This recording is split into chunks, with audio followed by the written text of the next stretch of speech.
Hello children, welcome back again in our next session of mathematics.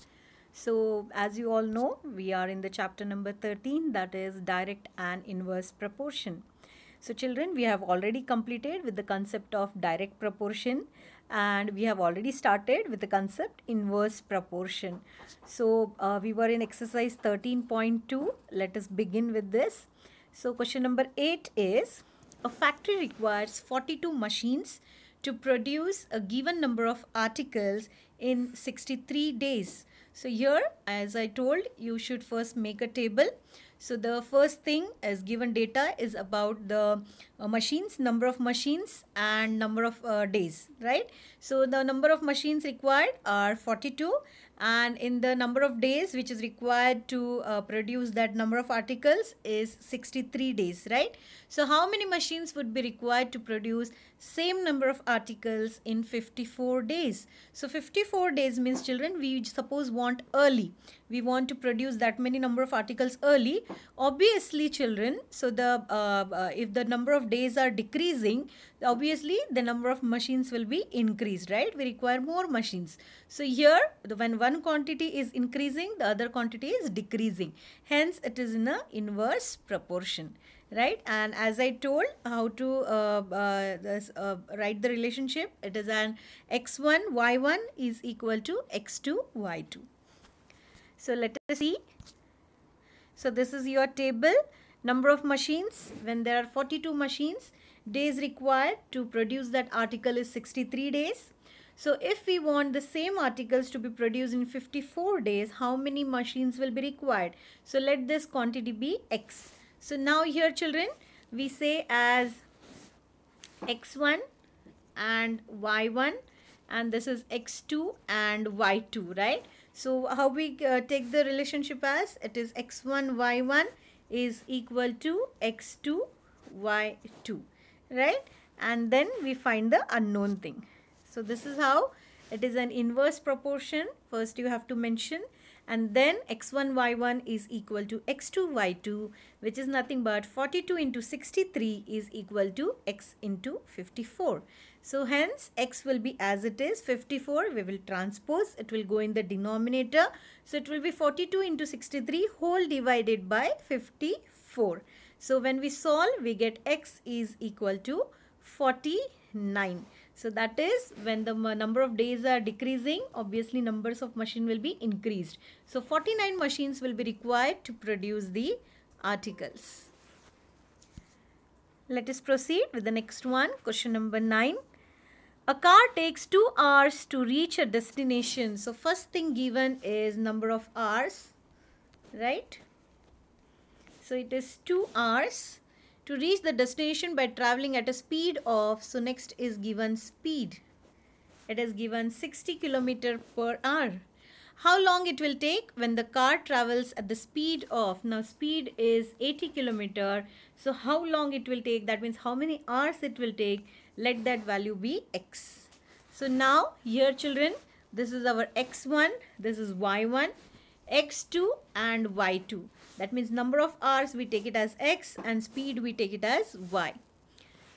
So let us find the solution. This is a table. So it is 60 and 2, that is x1 y1, x2 y2, right?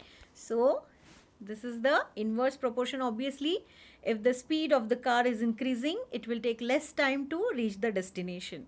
So here 60 into 2 is equal to 80 into y. So y keeping as it is, 80 we will transpose it to the left hand side, it will go in the denominator. So y will be equal to 3 upon 2 hours.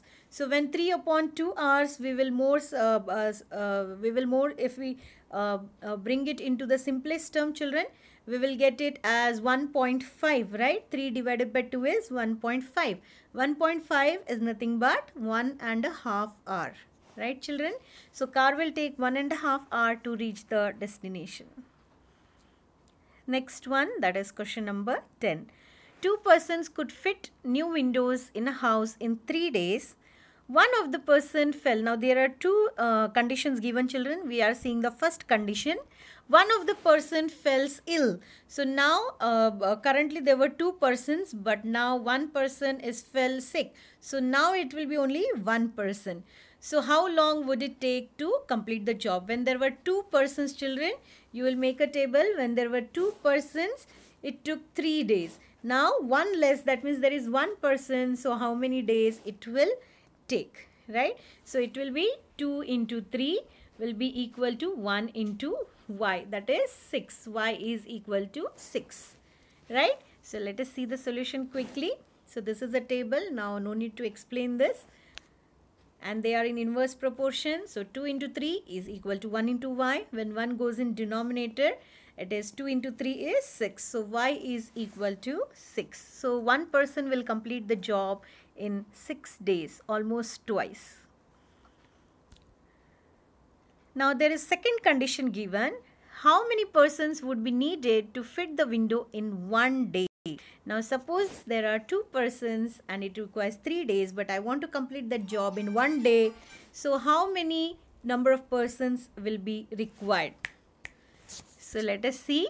It will be again x1 y1 is equal to x2 y2. So it is 2 into 3 is equal to x into 1. So x as it is 1, we will transpose it, is going in denominator, will be the same value, that is the numerator is 2 into 3, it is 6. So 6 persons will fit the window in 1 day.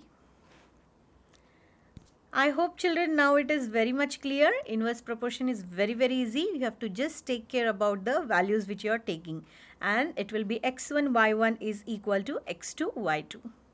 So question number 11 is, a school has 8 periods a day, each of 45 minutes duration.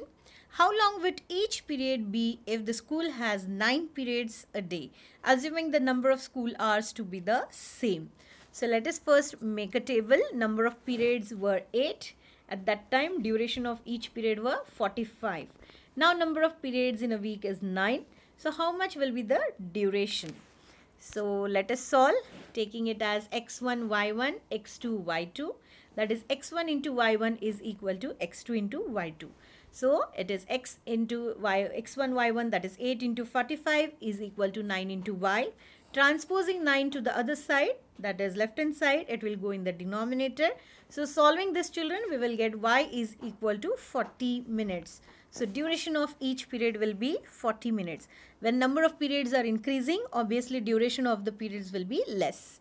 So one quantity increases, the other is decreasing.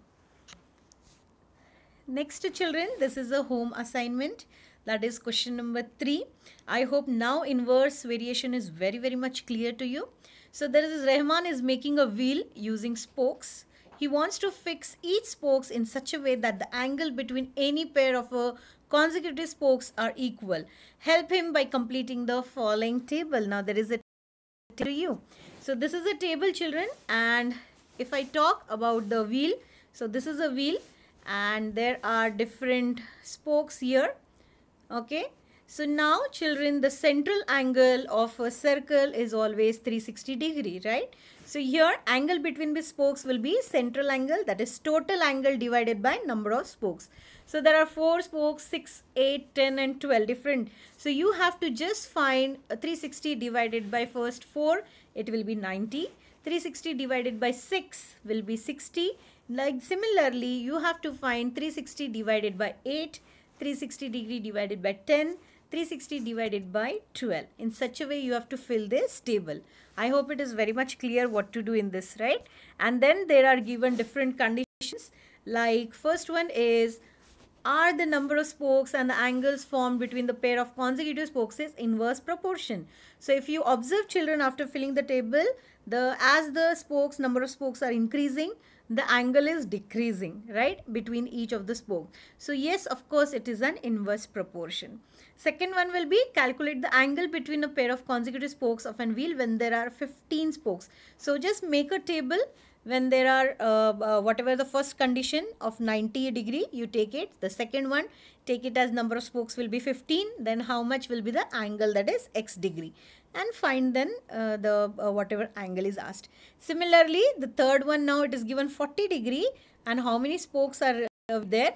So that also you need to first form a table and then you can find out. So I hope this you will do the home assignment, children. And for today we will stop here. We have finished with the chapter number 13, that is direct and inverse proportion. So in the next session we will begin with a new chapter, children. That's it for today. Thank you.